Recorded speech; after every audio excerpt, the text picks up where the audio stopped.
Kita semua pasti pernah bermimpi untuk mengunjungi Arktika dan menyaksikan keajaiban alam seperti beruang kutub bermain-main di atas bongkahan es atau indahnya aurora borealis di langit. Nah, tapi berbeda halnya dengan di Antartika yang tidak akan dibanjiri turis dalam waktu dekat. Ingin tahu kenapa?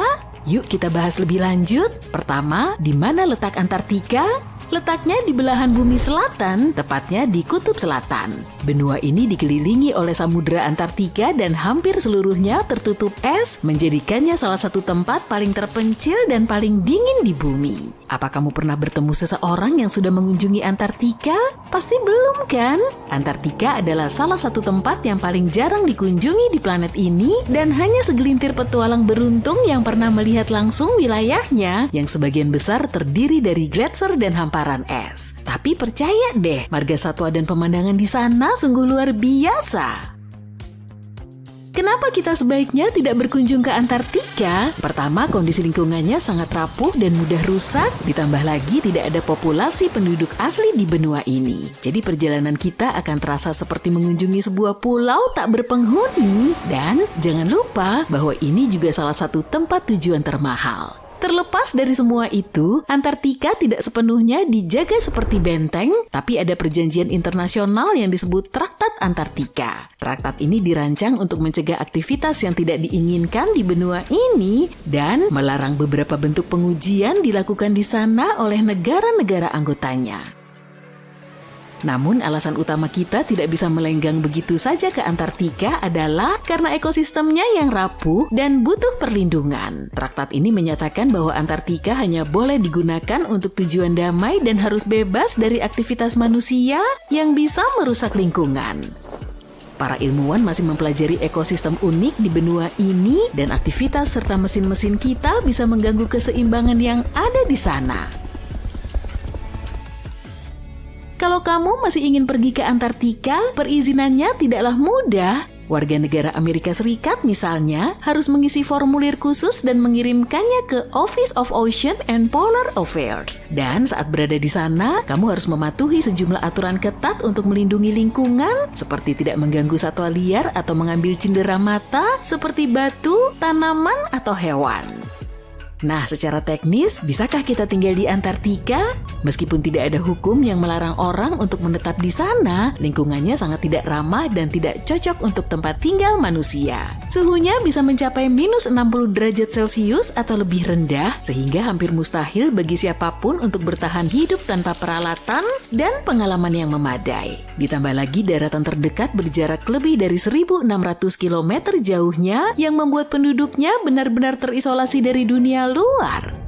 Siapa tahu mungkin suatu hari nanti kita bisa mengunjungi benua yang unik dan memukau ini, tapi sampai saat itu tiba, yuk kita kagumi dari jauh saja.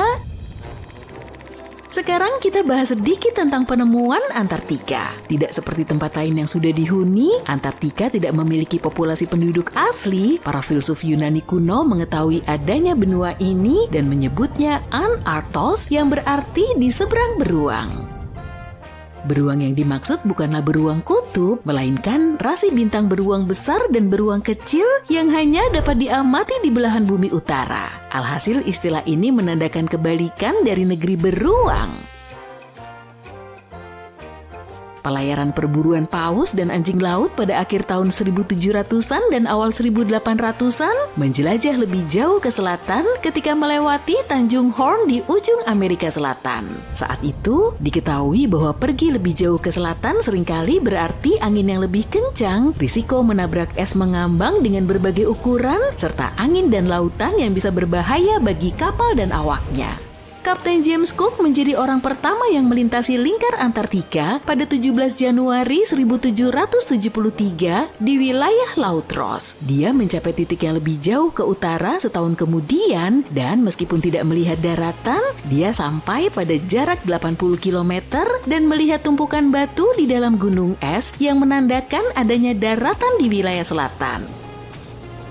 Penampakan pertama Antartika diakui secara luas pada bulan Januari 1820 dalam pelayaran 2 kapal di bawah komando Kapten Fabian Gottlieb von Bellinghausen sebagai bagian dari ekspedisi penjelajahan mengelilingi dunia selama 2 tahun guna mencari daratan baru. Kapal-kapal kapten ini menjadi yang pertama melintasi lingkar Antartika sejak James Cook. Pendaratan pertama yang tak terbantahkan di Antartika baru terjadi pada 24 Januari 1895 di Tanjung Adare dalam ekspedisi perburuan paus yang dipimpin oleh Henry Bull. Sebuah perahu kecil dengan 6 atau mungkin 7 orang di dalamnya didayung ke daratan saat kondisi laut sedang tenang. Kamu mungkin gak akan percaya, tapi Antartika sebenarnya adalah gurun loh. Dengan semua es itu, kamu pasti mengira tempat ini seperti surga musim dingin dengan permainan lempar bola salju dan coklat panas sepanjang hari. Saat membicarakan gurun, kita membayangkan unta, kaktus, dan orang-orang yang kesulitan mencari air.